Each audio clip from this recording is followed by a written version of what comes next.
para explicar un poco lo que hicimos en ese coloquio que se celebró aquí en el Colegio de México por el centenario de Octavio Paz, duró 3 días, 10, 11, 12 de septiembre. Yo invité a un grupo de estudiosos de México y de otros países, personas que yo pensé que podrían aportar puntos de vista novedosos, originales y distintos, ¿no?, de lo que tanto se dice y se repite sobre Octavio Paz, ¿no?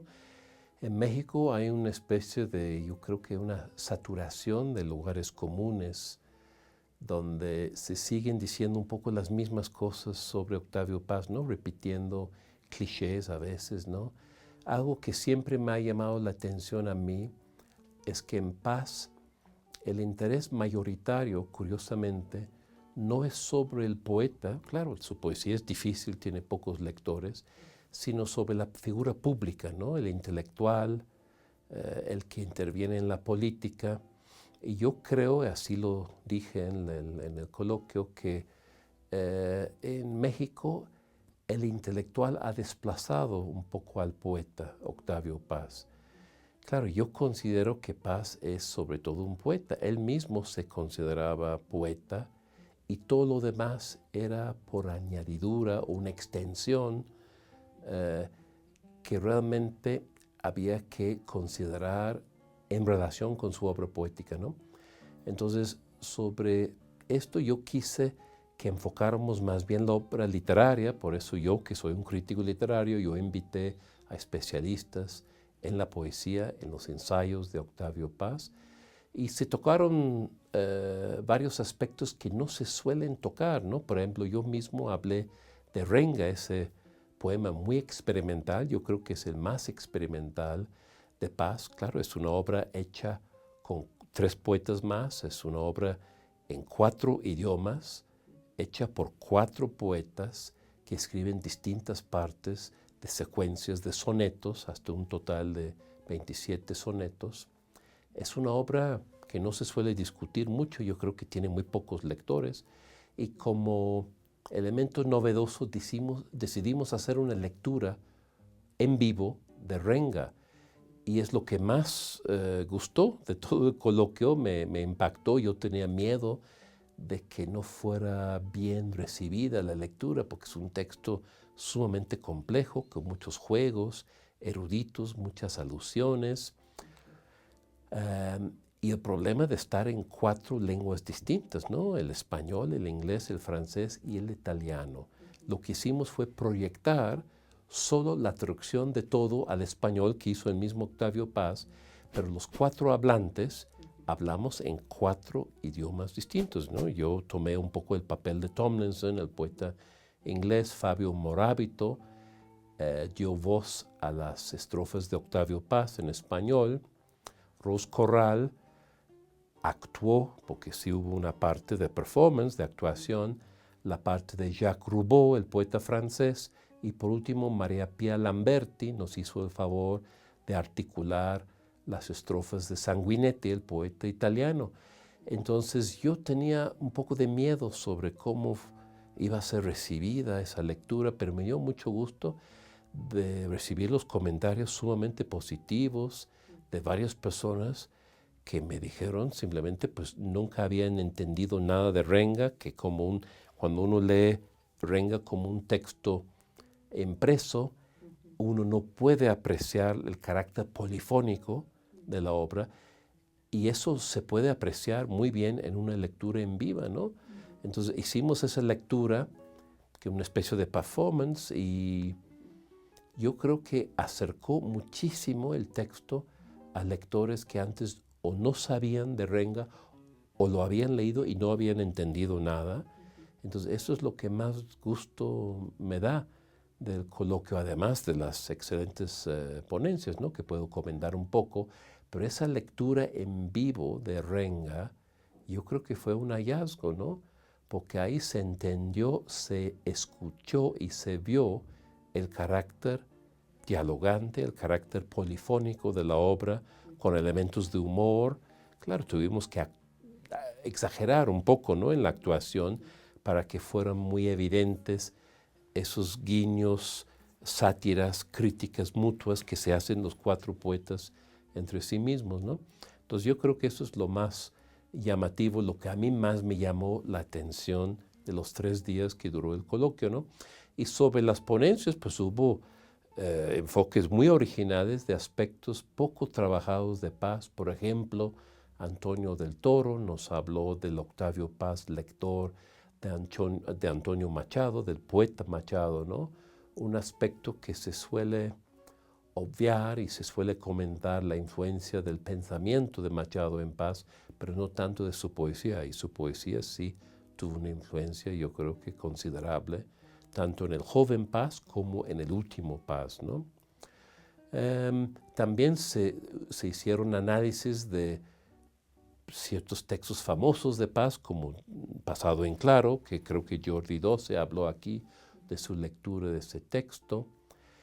Un enfoque muy interesante de Jorge Monteleone, que vino de Argentina, que nos habló de los paralelismos entre Octavio Paz y Julio Cortázar, sobre todo en la época en que se encontraron de nuevo en la India.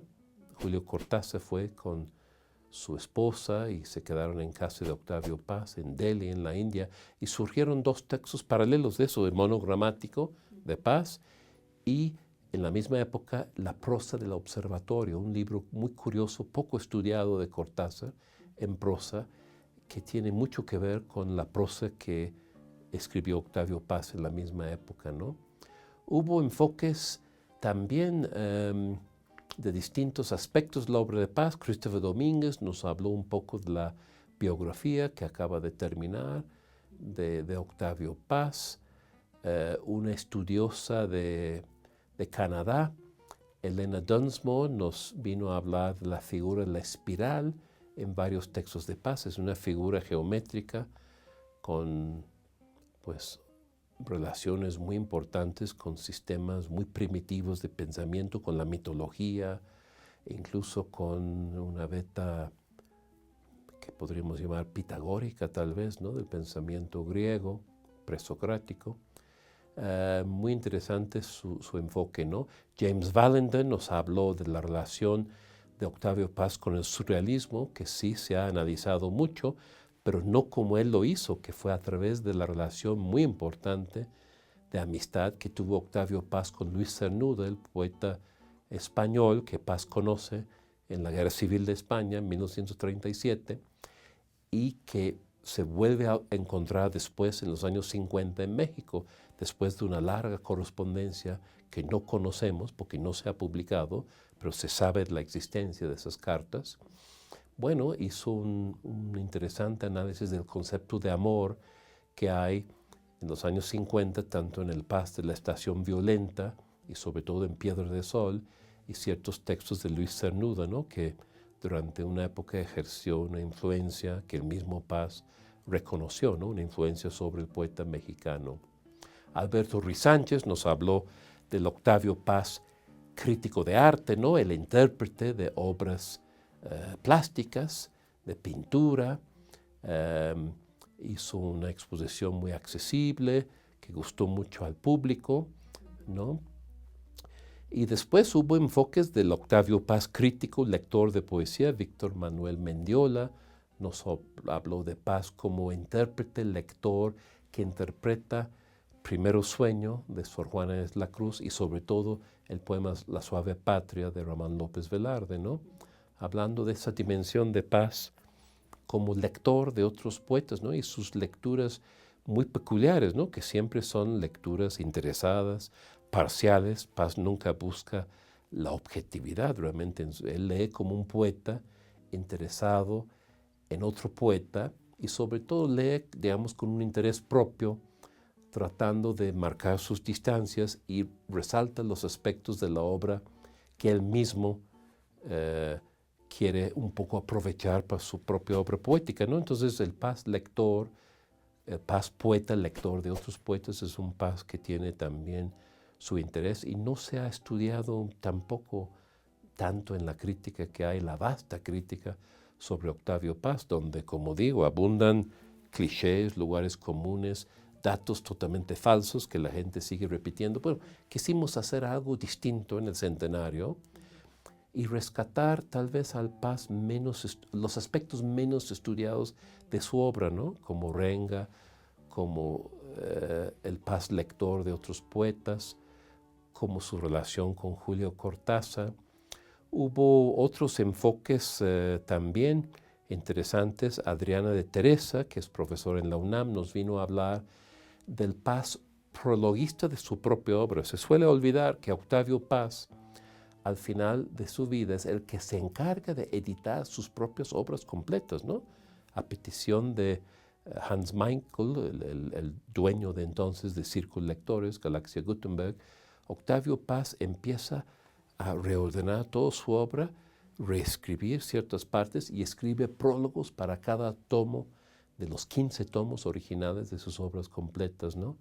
Entonces es interesante la forma en que Paz ahí busca presentar su propia obra, se relee, se interpreta e incluso se critica muchas veces. Paz nunca estuvo satisfecho con lo que él mismo había hecho y en el momento de mayor fama, ya es el Octavio Paz que ha recibido el premio Nobel, ¿no? El máximo galardón, es un Paz que muestra su propia insatisfacción con algunos de sus textos que ya como hombre maduro no le satisfacen, ¿no?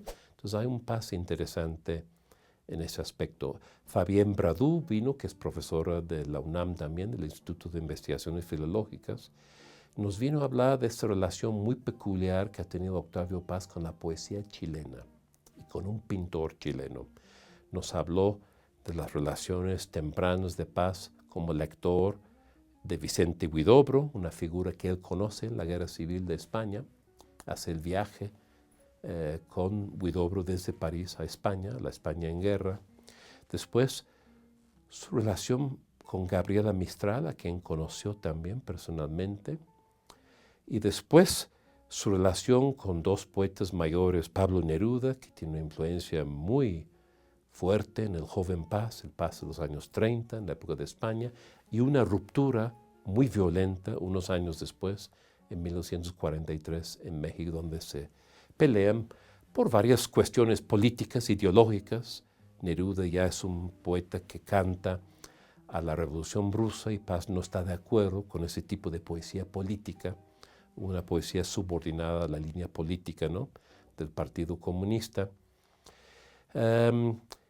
Y después Fabián también nos habló del Paz amigo, lector de Gonzalo Rojas, ¿no?, un poeta chileno que ella conoció muy bien y cuya obra está editando actualmente.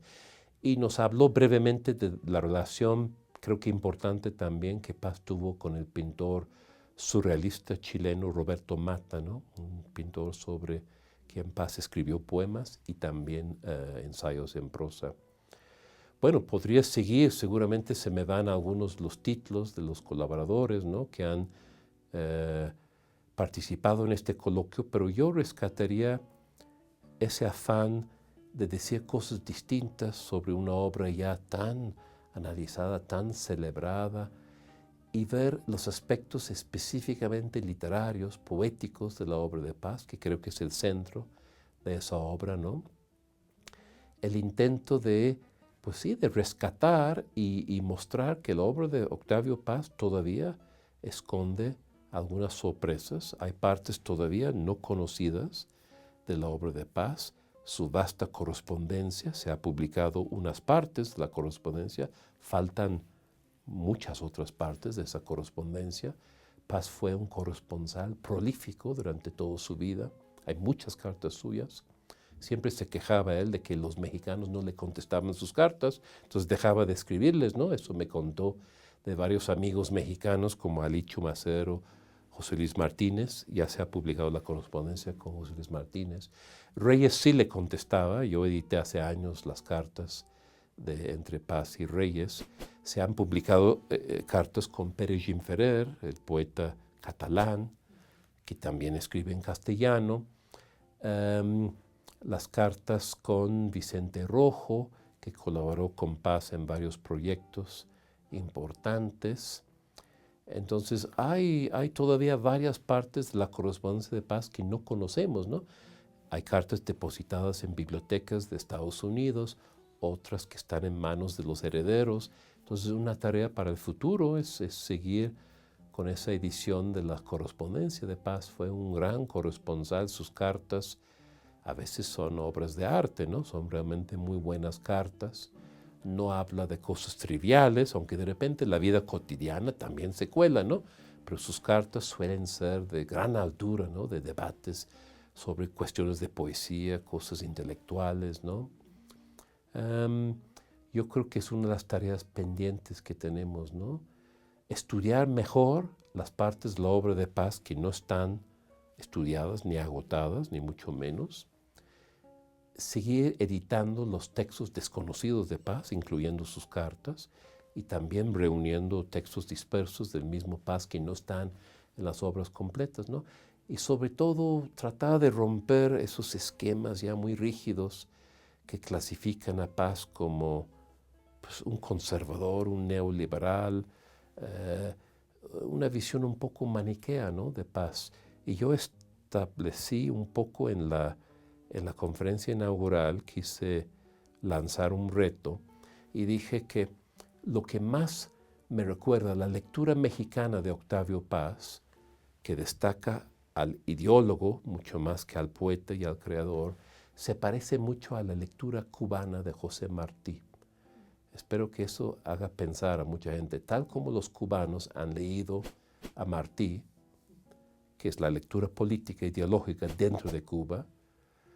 Así me parece que en México se ha leído mucho a Octavio Paz, ¿no? Y eso tal vez dice mucho más de México que del mismo Octavio Paz. El tema un poco de mi intervención ha sido evaluar o estudiar hasta qué punto Octavio Paz leyó y asimiló las lecciones del romanticismo europeo, sobre todo el inglés, ¿no? Octavio Paz fue un poeta con una curiosidad omnívora, ¿no? Y con unas lecturas muy vastas y muy intensas y muy profundas en todo lo que es la modernidad. Pero sobre todo su tradición era la tradición no solamente española, hispanoamericana, sino también la tradición de la poesía francesa y de la modernidad leída a través un poco de los ojos de Francia, ¿no? Pero por motivos biográficos, por motivos también de su propia curiosidad intelectual, en los años finales de los años 60, después de su renuncia al puesto de embajador en la India, pues tiene ya que aceptar trabajos como profesor o conferenciante en universidades americanas. Allí establece contacto con poetas norteamericanos contemporáneos y también una gran amistad con el poeta inglés Charles Tomlinson. Bueno, todo ese cúmulo de relaciones, de lecturas, acentúa la presencia de la tradición angloamericana y en especial la influencia de la poesía romántica inglesa, ¿no? Y tradicionalmente pues, se ha establecido, se ha pensado que esa influencia alcanza un punto culminante en el libro Pasado en Claro, que es un libro del año 74, que es un libro de carácter autobiográfico y donde se supone que Octavio Paz replica de alguna forma procedimientos de la poesía romántica inglesa, es decir, la revisión de la propia biografía, la propia vida y la localización de ciertos instantes, de ciertos momentos de iluminación, momentos de revelación, no solamente momentos de iluminación trascendente, sino también revelaciones de índole política o de índole intelectual, ¿no? Bien, analizando un poco la obra de Paz en esos años, curiosamente, Pasado en Claro, aunque tiene huella de esos poetas, y esa huella se declara incluso de manera explícita al comienzo del poema, donde cita dos versos de Wordsworth, el gran poeta inglés romántico. Sin embargo, Pasado en Claro es un poema particularmente estático, particularmente quieto, ¿no?, por decirlo de manera un poco burda, en relación con otros poemas de su obra. Es decir, de alguna manera, la influencia del romanticismo inglés es más aparente que real. ¿Por qué? Porque en el romanticismo inglés el pensamiento se vuelca siempre en forma de movimiento, en forma de paseo, en forma de exploración de la naturaleza, en forma de la exploración de los alrededores físicos, ¿no? Y En el poema de Paz, sin embargo, el personaje del poema está quieto, inmóvil, estático, y el espacio por el que pasea no es un espacio natural, no es un espacio real, físico, sino que es un espacio verbal, mental. Es de alguna manera un paisaje construido con palabras, ¿no? Y esa tensión es la que de alguna manera nos puede llevar a engaño, ¿no? En realidad, Pasado en Claro, lejos de ser una revisión de su propia vida y de su propia escritura y de su propia biografía intelectual literaria, de la que él puede aprender o de la que él puede, de alguna manera, en la que él de alguna manera puede afirmar su propia obra, se convierte en un poema bastante desesperanzado, se convierte en un poema bastante oscuro, y más que Pasado en Claro parece a veces un fundido en negro, ¿no? Porque hay toda una... Realmente la conclusión del poema es que, bueno, que él ha construido un edificio de palabras, ¿no? Que él ha construido un edificio intelectual, pero en realidad, ¿cuál es el valor de ese edificio de palabras, ¿no? y de esa construcción verbal? Y a mí me parece que ahí es donde está también un poco la gran vitalidad, extrañamente, de ese poema, porque es un poema de duda, es un poema de escepticismo, es un poema de interrogación radical.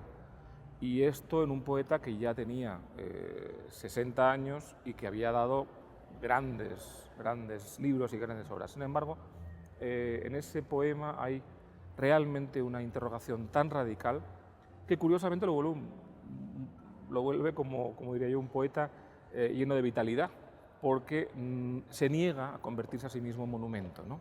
De alguna manera. Paz en la Argentina tiene una serie de etapas de recepción y yo creo que la primera, su vínculo con el Grupo Sur, con sus primeras colaboraciones, su amistad con José Bianco y la publicación también de textos de Octavio Paz en la Argentina, su acercamiento también amistoso a Alejandra Pizarnik. Él hace el prólogo de Árbol de Diana y Alejandra lo quería muchísimo, así que la primera presencia de Octavio Paz en la Argentina es una presencia poética y tiene también un vínculo amistoso, de eso hablé en mi ensayo, con una especie de doble de sí mismo que era Julio Cortázar.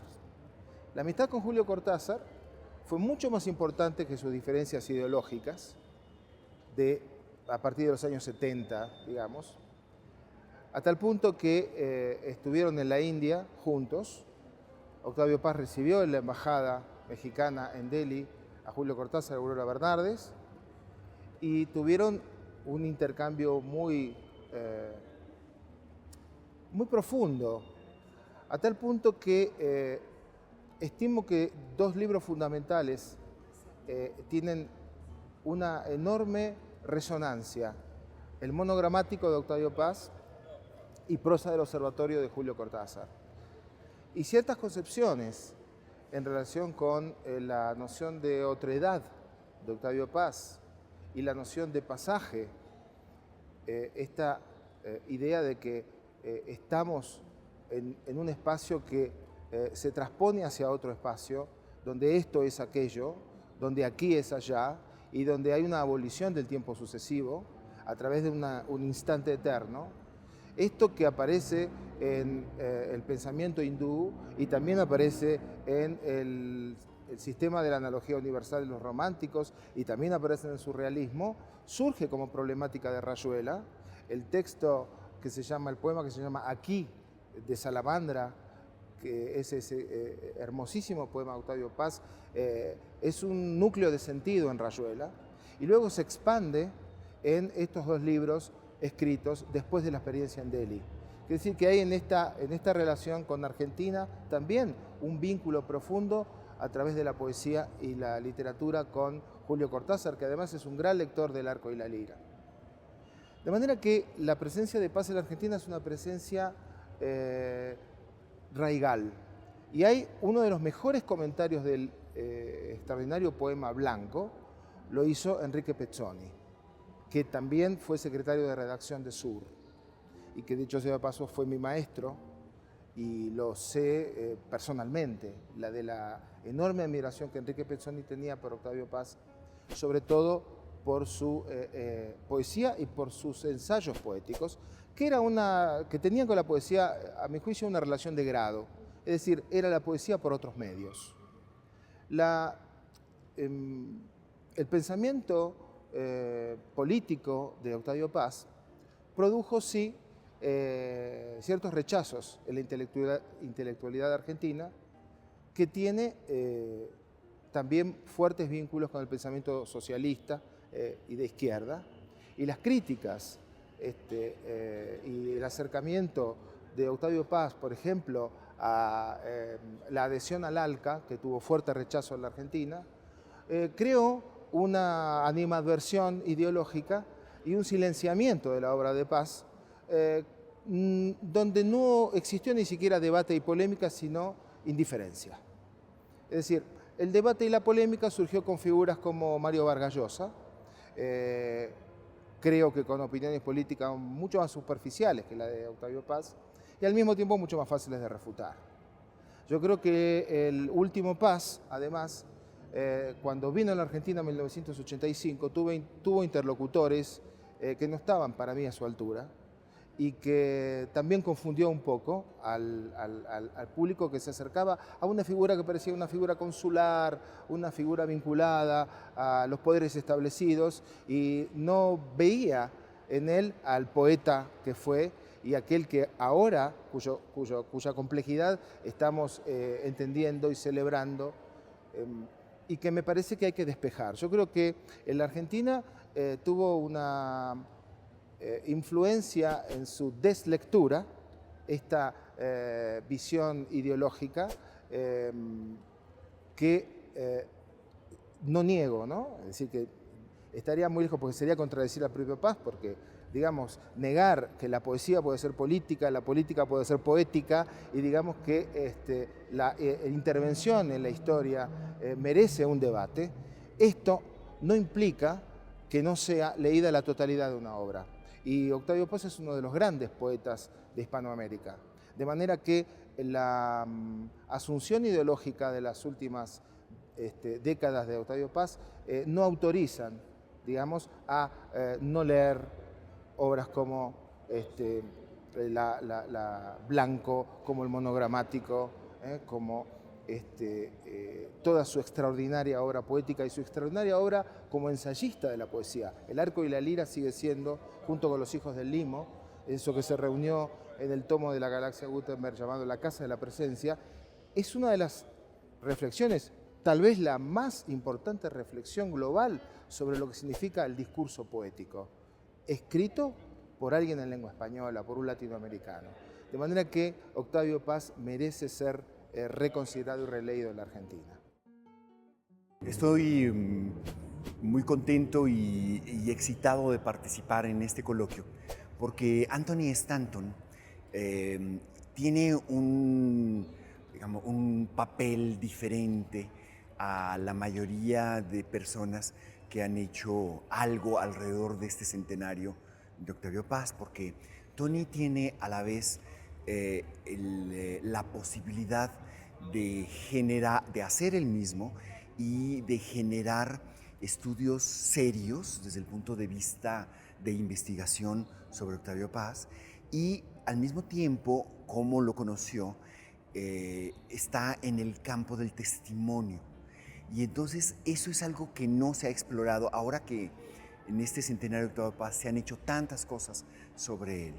No se ha hecho la exploración de la posibilidad de hacer un encuentro donde haya investigación seria y a la vez testimonial. Y eso es muy importante porque añade al testimonio la necesidad de rigor y al rigor la necesidad de vitalidad. Y eso es algo que Tony ha podido generar alrededor de este encuentro. Y eso nos ha dado a todos muchos ánimos y mucho interés en seguir trabajando en lo que hacemos. Yo hice una ponencia, una participación en la que trato de explicar algo que es importante en Octavio Paz y es parte de un proyecto que, bueno, voy haciendo conforme lo voy pudiendo avanzar, donde a través de los gestos de Octavio Paz trato de ver cómo son significativos. Ya publiqué en el número de Nexos de enero de este año una primera parte de este proyecto, y en este simplemente mencioné, enumeré, puesto que es una mesa redonda y no se puede hablar muchísimo, algo que era predominante al discutir ciertos temas con Octavio Paz, la apariencia de que hablaba en párrafos. Y entonces al cuestionarlo sobre qué era esto, cómo era como, no era que él te dijera su conclusión de las cosas, en realidad era un método de conocimiento. Tú sentías, cuando yo estaba relajado con él, que en realidad estaba pensando y estaba avanzando. Y entonces, analizando con él más a fondo de qué se trataba, él me citaba la poética de Aristóteles y me decía, un historiador habla de las cosas que sucedieron, un poeta habla de las que sucedieron, pero también de las que podrían suceder y además de las que deberían suceder. ¿Qué quiere decir? Que él no tenía una opinión que se pudiera formular en unas cuantas frases, sino que ante la opinión que tuviera primero, tomaba distancia, veía que había la posibilidad de tener varios puntos de vista, tomaba una posición a la vez espacial, es decir, decidía que tal tema lo iba a ver desde este ángulo o desde este otro o desde dos de los ángulos, y al mismo tiempo tomaba una posición moral, es decir, una ética. Entonces, ¿qué quiere decir? Que era todo un ejercicio de pensar las cosas, estudiar lo que sucedió, pensar lo que podría suceder desde diversos puntos de vista y tomar una posición como punto de vista analítico y como punto de vista ético. Eso, que es un trabajo tremendo, él lo comenzó a hacer desde muy joven. Incluso desde que salió de México, lo que él dice es, yo descubrí que México podía ser visto desde diferentes ángulos. En fin, está a lo largo de toda su vida, y la otra cosa que hago es ver cómo se aplica esto en diferentes momentos. También hablé un poco de la relación de Octavio Paz con el arte. Por ejemplo, ahora hay una exposición muy importante sobre Octavio Paz y el arte, pero en realidad es un repertorio de obras importantes. Es como si tomaran los libros de Octavio Paz sobre el arte y hubieran visto el índice y los cuadros que menciona, y entonces traen los cuadros, pero no leyeron el libro, ¿no? No se dan cuenta, por ejemplo, que hay una maqueta del pabellón de la Feria Mundial de España que Octavio Paz vio cuando fue de 1936-37 hacia España. Y él lo que hace en ese viaje es viajar con una idea del compromiso en la poesía, que es una idea muy tradicional. Es casi, con el tiempo lo podemos ver como panfletario, es su poema No pasarán. ¿Y qué es lo que sucede en París, en este pabellón de la Feria Internacional, que él descubre el Guernica de Picasso? Y él dice, para mí eso fue un deslumbramiento. Y un cuadro de Miró, que también era un cuadro de tema militante, digamos, pero que no era realista, era un cuadro abstracto. Y estos dos cuadros le demuestran que el artista puede hablar de la historia, puede estar presente la historia en su obra sin ser panfletario y sin ser realista. Le demuestra que en los lenguajes de la vanguardia, de las vanguardias artísticas, hay una manera en la que el artista puede ser consciente, ser parte, formar y convertirse en creador de una parte de la historia. De eso traté de hablar. El otro momento importante, tampoco está en la exposición que hay ahora en Bellas Artes, es su relación con Tamayo. Él se identifica con Tamayo, se da cuenta de que Tamayo se plantea las mismas preguntas que él se hace y da respuestas similares, que es una introspección en el fondo, en lo que él dice, la antigüedad interior que tenemos cada uno, y recurrir a los lenguajes de nuevo de la vanguardia para dar una respuesta que fuera diferente a la de los muralistas en el caso de Tamayo, a la de los escritores y los poetas realistas en el caso de Octavio Paz. Y él es muy interesante cuando menciona este descubrimiento de Tamayo. Él dice, bueno, a partir de eso estaba yo listo para comenzar. Y comencé. Y comienza su carrera de artista. Entonces hay un método en Octavio Paz, no solamente que fuera muy inteligente o que fuera muy dotado o que estuvo en una circunstancia especial.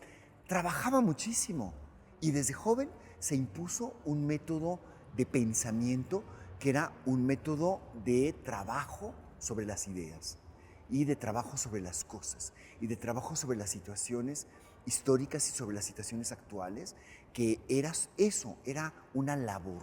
Bueno, ¿qué es lo que pasa entonces cuando él toma esta posición de ser poeta incluso cuando habla de la historia? O sea, el historiador se tiene que reducir al rigor de lo que sucedió. El poeta se tiene que reducir, no se tiene que reducir, tiene que ser además alguien que habla de lo que sucedió, pero de lo que podría suceder. Es decir, hay un contenido de elucubración. Es muy interesante que cuando Octavio Paz ganó el premio Nobel, uno de los elementos por los que lo premiaron es por esta capacidad que tiene para hablar de las cosas que van a suceder. Y que paralelamente estaba el premio Nobel de Física, que habla de los quarks, que son las primeras partículas que no pueden ser medidas ni pesadas. Es decir, hay un elemento de elucubración. Es decir, Octavio Paz en la poesía es el equivalente de la física cuántica en la física. Es decir, es alguien que se atreve a ir más allá de lo medible y pesable. Y de esa manera él es un visionario, no porque sea un iluminado por la mano de algún dios, sino porque trabaja para tener los elementos de poder decir las cosas más allá.